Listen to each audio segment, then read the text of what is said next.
नमस्कार दोस्तों, मैं आज फिर एक नई कहानी के साथ आपके सामने प्रस्तुत हूँ।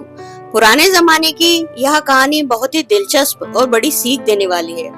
आप अंत तक मेरे साथ जुड़े रहिएगा। तो चलिए आज की ज्ञानवर्धक कहानी हम शुरू करते हैं। पुराने जमाने में राजाओं का राज हुआ करता था। भिन्न भिन्न प्रकार के राजा हुआ करते थे और विभिन्न प्रकार की उनकी आदतें भी हुआ करती थी। एक ऐसे राजा थे जिन्होंने अपने लोगों को यह कह रखा था कि अगर किसी की तारीफ में उनके मुंह से वाह निकल जाए तो उस व्यक्ति को 1000 सोने की मोहरें दे दी जाए।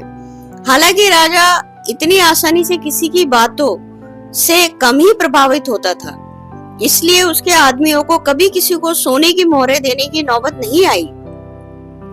एक बार राजा अपने आदमियों के साथ शिकार करने के लिए जंगल जा रहा था। बीच सफर में एक बूढ़े आदमी का घर आया। राजा ने देखा कि वह बूढ़ा आदमी उम्र में 90 साल से भी ज्यादा का लग रहा था। उसके हाथ पैर कांप रहे थे। फिर भी वह बड़ी मेहनत से एक फल देने वाला पेड़ का पौधा घर के बगीचे में लगा रहा था। राजा उस बूढ़े आदमी को ऐसा करते देख उसे बहुत आश्चर्य हुआ। राजा का सोचना था कि बूढ़ा जो फल का पौधा लगा रहा है उसे अच्छी तरह से बड़े होकर फल देने में कम से कम 10 साल का समय लग जाएगा। बूढ़े आदमी की हालत देखकर लगता था कि वह शायद 1-2 साल और ही निकाल पाएगा। फिर बूढ़ा आदमी क्यों इतनी मेहनत और तकलीफ उठा रहा है? राजा अपने आदमियों के साथ उसके पास पहुंचा और उसने यही प्रश्न बूढ़े से किए तो बूढ़े ने कहा, महाराज, अगर यही सोच मेरे दादा परदादा रखते तो आप मेरे बगीचे के इन कई पेड़ों को जो मेरी उम्र के थे तब लगा कर गए थे शायद यहाँ नहीं देख पाते और ना ही मुझे उनसे फल खाने के लिए मिलते। जैसे मेरे परदादा ने मेरे बारे में सोचकर पौधों को लगाया था, मैं भी अपने बच्चे और बच्चों के बच्चों को ध्यान में रखकर इन पौधों को लगा रहा हूँ। मेरे पूर्वजों ने उनका फर्ज अदा किया था, मैं अपना फर्ज अदा कर रहा हूँ। राजा ने जैसे ही बूढ़े व्यक्ति के विचार सुने तो उनके मुंह से वाह निकल गया।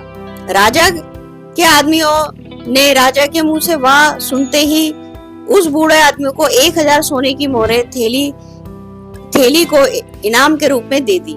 1000 सोने की मोहरें पाकर बूढ़ा आदमी बहुत खुश हो गया और उसने कहा कि देखिए महाराज, आप कहते थे कि यह पौधा मुझे शायद फल नहीं दे पाएगा, लेकिन इस पौधे ने तो मुझे आज ही सोने की मोहरें के रूप में फल दे दिया।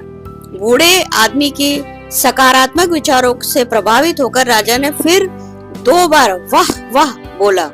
राजा के आदमियों को आदेश के अनुसार वह शब्द के लिए 1000 सोने की मोहरें देनी थी, इसलिए उन्होंने आदमी को 2000 सोने की मोहरें और दे दी।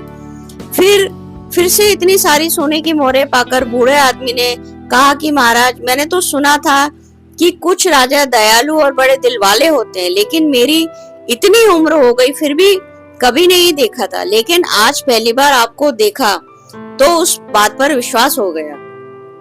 राजा के मुंह से अपनी तारीफ सुनकर 3 बार वाह वाह वाह निकल गया और बूढ़े आदमी को 3000 सोने की मोहरें और मिल गई। यह कहानी जितनी मजेदार है उतनी ही गहरी बात भी सिखाती है। यह कहानी हमें सिखाती है कि हर काम सिर्फ अपने मतलब के लिए नहीं करना चाहिए। जब हम कोई काम निस्वार्थ भाव से करते हैं या दूसरों का भला करने के लिए करते हैं तो उसका फल भी हमें जरूर मिलता है। इसलिए दोस्तों, निस्वार्थ बने और लोगों की भलाई करते रहें। दोस्तों, अगर आपको हमारी ये प्रस्तुति पसंद आई है तो हमें कमेंट करना ना भूलें। लाइक करें, शेयर करें और हमारे चैनल को सब्सक्राइब करें। धन्यवाद। अब मैं आपको मिलूंगी अगले वीडियो में।